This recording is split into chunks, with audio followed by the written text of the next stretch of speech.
Hi, Brazil. This is Dave Faulkner of the Hoodoo Gurus, and you're listening to 89 FM, our Radio Rock. Fala, galera, beleza? Eu sou o Wendell Correia e hoje eu vou conversar com Dave Faulkner, o vocalista, guitarrista e líder da banda australiana Hoodoo Gurus. Lançaram um álbum novo chamado Chariot of the Gods. Trocar ideia com ele sobre isso e muito mais nessa entrevista exclusiva para 89, a Rádio Rock. How are you, man? Nice to talk with you. Very well, thank you. It's about midnight here in Sydney. Not quite. It's 11:30 at night.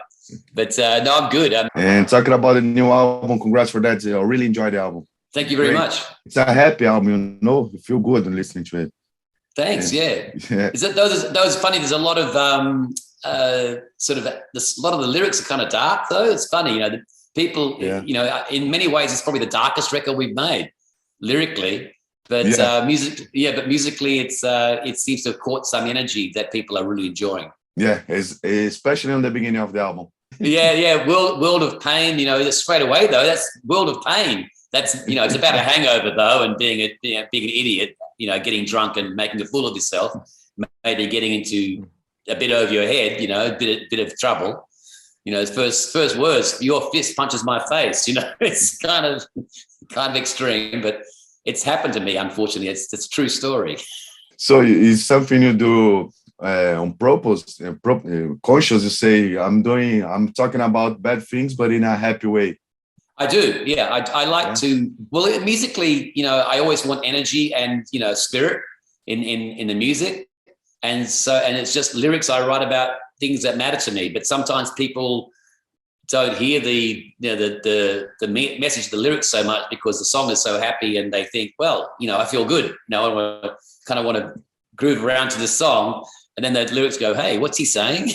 What's he talking about? You know, so I like that. I like that to kind of, you know, surprise people with the message underneath. You know, what's my scene? You know, going way back. That's a song about basically being completely uncertain of who you are and where you fit in with the world. It's a song about, it's kind of despair, really. You know, it's not a happy song, but it sounds so exciting and happy that, you know, people just presume, well, you know, where, you know, I'm having fun. Where do I fit in? You know, like it's a little bit darker than that, but that's okay. You know, you enjoy the song the way you hear it and whatever it means to you. You know, that's the beauty of music. It can be anything to your life that fits what you're feeling. Yeah, totally agree with you, man. And two questions in one. How was helping producing your own band with Wayne Connolly? And how is having Nick on drums for the first time in studio? Yeah. Well, the first one, I've always produced the band, really, even from the very first record. I've done, you know, I write the songs and I have ideas about how they should sound. I've been co-producer on a lot of albums of ours, or the producer on two. I produced Kinky, you know, that says produced by Hoodoo Gurus, but that's me. You know, it wasn't Brad, you know. And this time I said to the band, look, I'm doing it. I want to have my name on it. Let me say, you know, and then and actually when we started the record, I was actually going to be the only producer. But as we were working with Wayne, who is fantastic, we'd never worked with Wayne before, and he was doing a lot of work, and I was saying to him, look, I think you're doing more than just an engineer. You're helping me, you know, just to bounce ideas, and you're suggesting things sometimes. And I said, you know, I think we should make you co-producer. So we changed it. After we started, I think it says on it, if you look at the single of Answered Prayers, I think it says produced by Dave Faulkner only. I don't know for sure, but I think you might, if you go back to the very first single. Yeah. Anyway, and the other thing with Nick, that changed everything, because Nick, you know, is different to Mark. He's still explosive like Mark, but there's a certain sort of swing to his beat, to his groove, and that's changed us a little bit. It's a little sexier, I think, the way he drums than Mark. Mark's more power, and you know, I love Mark's drumming, and we really missed Mark. We weren't even sure we should continue without Mark when he retired, but I'm really glad we did. You know, we found Nick, and Nick has been perfect. And you know, the way Nick plays, I think it's shaped the way the songs. You know, the songs I write. You know, I kind of write for the way the band sounds now, and Nick's playing kind of brought things out of my songwriting, which surprised me, which I like. So that has been a definite change that I can tell, you know, that he's influenced my writing. Yeah, that's great. I'm not a professional musician, but I agree when people say the drummer is the heart of the band. Oh, yeah. Yeah. I mean, for me as a songwriter, it's all about the melody and the beat. That's the second most important thing. The melody first, then the beat. After that, it's just decoration, I think. It's just how, you could do that, I could sing by myself and stamp my foot.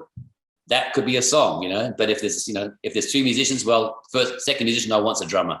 Yeah.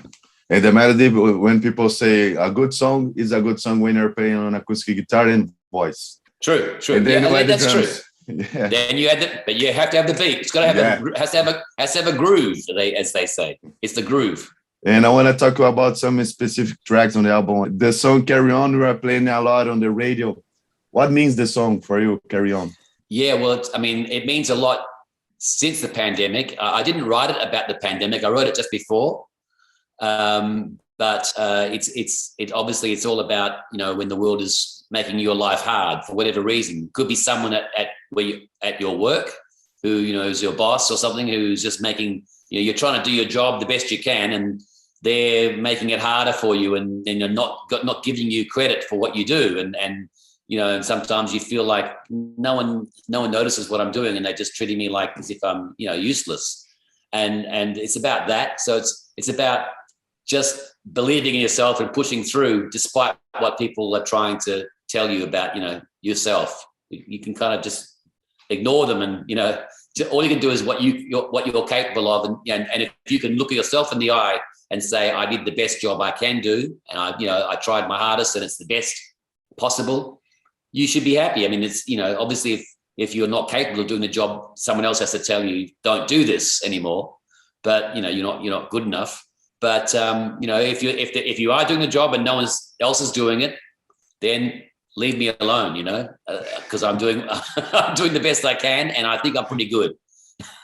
And it's a bit true of me. I feel that way sometimes, in the Hoodoo Gurus, sometimes people would say, the Hoodoo Gurus, who cares about them? And it's like, well, fine, go away. That's fine. But we're happy doing what we do, and we'll do it our way. So there's a message for us too in the song, but it could be anyone. It's just about, believing in yourself and not letting people put you down for something that they should just go away. That totally makes sense. Yeah. And also the lyric "carry on," the words "carry on," yes, it means to carry on, keep doing it, keep fighting to do the right thing. But also, it's not in English when you say, what a way to carry on. We often say that, look at the way that guy's carrying on. It means that that's someone that's being stupid and kind of, a bit, behaving badly, actually. They're kind of, someone that's being a nuisance because they're I don't know, it's hard to translate, but there's a more critical meaning, which is to say, I don't carry on so much, like calm down, stop being an idiot, calm down. Look at the way it's like someone that's, or nagging you, maybe someone nagging you, complaining all the time, and say, stop carrying on, stop carrying on. And so it's got two meanings, but it's the same. So I like that in the song as well. And talking about the song title of the album, "Chariot of the Gods." Yes. What you talk on the lyrics is what we see on the art cover. Who made the art cover? What means the song for you? Why is that a UFO? Well, I made the cover. That's actually my art. I designed that. I didn't do the logo, but I did all the image and the inside cover image too. Well, basically there was a book in the 70s called Chariots of the Gods, plural, Chariots of the Gods. And it was all about, it was written by this man called Erich von Däniken. He's a German. And he had this idea that aliens built the pyramids and built Stonehenge, and the statues on Easter Island were, moved by aliens because humans didn't have the technology. And he made this whole book about it, and he showed photos of paintings by Aboriginal people in Australia, look, it's an alien. He's got a space helmet on, and it's actually like a wand, it's the spirit god, But he said no, it's a spaceman. You see, they're painting spacemen. So he did all this, he made this whole theory, and he put this book about it, and it sold really a lot of copies. It was very big success. And there's a movie about it. It's, you know, there was like a documentary movie all about this story. And it's if people remember the Da Vinci Code by Dan Brown, it's like that. As big a book as that in the 70s. So it was stupid, you know, this whole story. Obviously, I don't believe it. But it's just funny to us to remember that old, you know, it was a bit of a craze at the time. People got, you know, everyone thought, oh, it's really true. It could have happened, you know, maybe. And so, you know, we kind of like the idea of bringing that stupid story back. So that's why we had the spaceship over the pyramids, over the, and then, but the song itself, the title of the track, Chariot of the Gods, in a way, I think of the Hoodoo Gurus as our chariot, and we are the gods riding in that chariot. So that's why I use the words. It's being having a bit of fun, you know, but the actual song Chariot of the Gods, the title track, I wrote that about an invasion of, you know, of aliens, a superior race that is destroy humans, you know, and basically take over and wipe us out. You know, they've got their futuristic weapons and diseases and things like that. But the real story I'm telling actually is one about European colonization. And, you know, in Australia, how, you know, the Captain Cook landed and the English landed in their ships with the sailing ships and they had cannons and rifles and strange diseases. And the Aboriginal people didn't have the technology to match, you know, they, you know, got, you know, just their society got basically brushed aside and, you know, the Europeans took over in Australia. And it's still a problem today. The Aboriginal people still, you know, fighting for recognition and to, you know, have their culture recognized.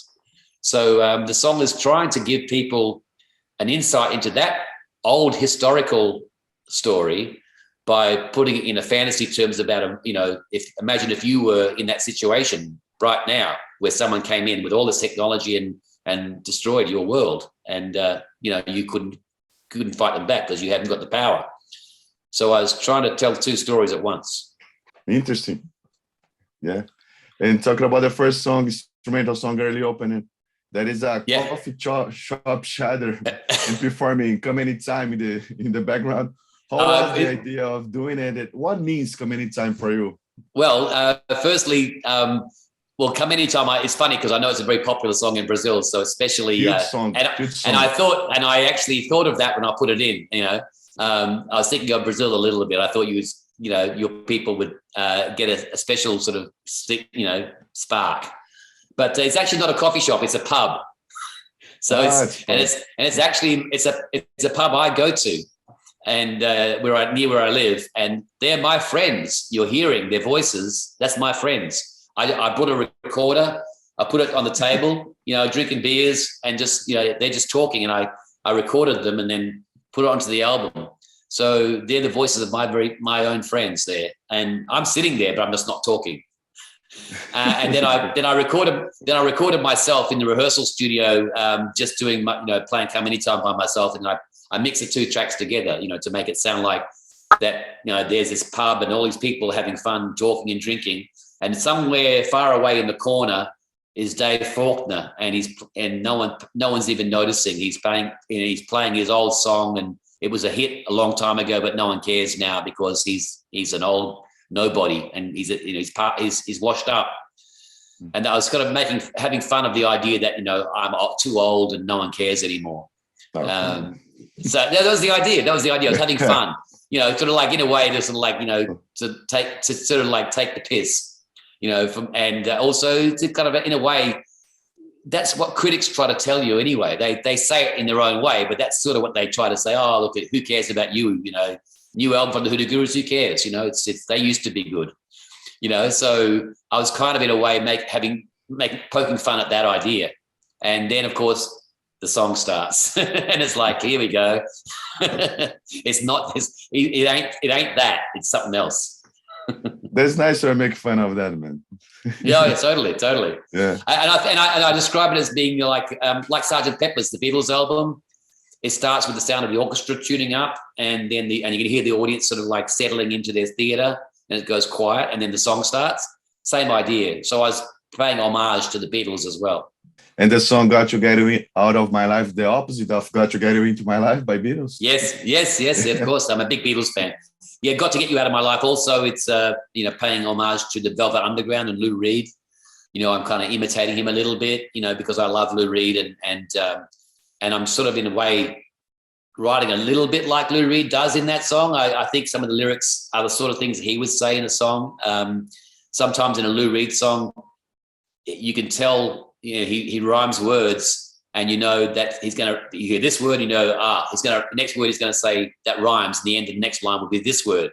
And you can tell, and yes, he does. It turns up and it's exactly that same word you expected, and it's no surprise, but it still sounds good. You don't go, I'm bored. It's not boring. It's actually, it says something important. And I was trying to do that where, I'm rhyming wife, life, knife, very, very obvious rhymes. The word life doesn't have many rhymes in English, and so people know he's probably going to say wife, he's probably going to say life, knife, he might say strife. And I say all those words deliberately, no embarrassment. But I try to make it so it felt like it was real and it meant something rather than me just saying, oh, I'm just saying something because it rhymes, and I had to use that word because it's the only word I could use. I was doing it. No, I'm using it. Yeah, it's the only word I can use, but I'm saying the only thing I want to say. So, great. Yeah. And man, as you said, Come Many Times a huge hit here in Brazil, but you've only been in Brazil in the 90s. Yes. What do you remember from Brazil from this time? And are you working to come back soon? Well, yeah, we loved Brazil from the very first time. It blew our minds, it was crazy. The concerts were so exciting and people, were so fantastic. And we were surprised sometimes that some of the songs that people loved the most were unexpected to us, Brazil fans really like to sing along to the songs, and some songs, like a song like Good Times, huge in Brazil. And other places, yeah, people like it, but it's much bigger in Brazil. So there were some differences and we were surprised by that, like, oh, that song is very big here. Like, for example, someone told me recently, he said, when you come to Brazil, you've got to sing the song I Don't Mind from Kinky. And we never play that in concert, ever. And so to hear that someone say that, I'm like, oh, really? I wouldn't have known that, because, we don't get that feedback very often. So things like that. So we noticed straight away that there was a difference in the way people were listening to us and enjoying us. And it was great. We loved it. I think the other thing I noticed, and I think Brazil might be a little bit shocked, that we are kind of a very big rock and roll band. We are quite loud and we're kind of aggressive. And I think people are expecting us to be a bit, happier and a bit nicer. And we have a bit of high energy going on as well. It sometimes surprises people. And I think some Brazilian people weren't ready for that sound then. But I think, there's been a lot of bands and a lot of music, since then, and people have become a lot more used to that, to a more aggressive sound, and they're not so, shocked by it. I think it's much more popular in Brazil. Before, I think they probably preferred us to be more happy and, a bit lighter. But we like to kind of go a bit hard as well. When you released the new album, everyone on the radio said, oh, Hoodoo Gurus released a new album, I'm going to hear it. And I really mean it, because people say, oh, I didn't believe they were going to release a new album anymore. I mean, the album is getting amazing reviews all over the world. I mean, it's kind of surprising to me. Because, we didn't, people often say to me, oh, the album sounds like your early records too, and we say, oh, really? I didn't know. I mean, to me, it's just us making music right now the way we like to make it. And we didn't say, let's try to sound like this album or that album. We weren't trying to do anything different other than here's a song we like, here's how we play it, let's record it. There was no planning or no theory or anything. It was purely just how we felt, and the music came out that way. And we couldn't change that. It wasn't pushed in any direction. We just followed where the music took us rather than us pushing the music somewhere. Yeah. But the album has been really well received. People seem to really respond to it. And, I do recognize that that's a pretty strong batch of songs. We ourselves were noticing that, in rehearsal, we were saying, wow, which song do we which song don't we record? You know, I really love that song, but we can't put this song on because that song has to go on. You know, that's a great situation where you are, you know, having to choose between two songs you like and say, you know, because there's quite a few songs that we didn't record that we really liked, but you know, we had to pick something. So that's what happened. So you know, that's always a good situation to be in. And I think that made the album maybe good quality because of that, perhaps more consistent. Yeah, but record the song that were left, man. The fans always want to hear more. Yeah, well, the vinyl album, as you know, has 3 extra songs on it. 2 of them are covers, but the vinyl has 3 extras. It's mainly because we had it was too long for one vinyl album, so we thought, well, let's put 2 albums, but now we need more songs. So we had some things we hadn't, you know, we thought, oh, we can put these on and make it longer. So that's what's happened there. Thank you so much for your time. Really nice talk with you, man. Cheers. Thank you. Good night. Thanks so much. Good night, man. Bye-bye. 89, a Rádio Rock.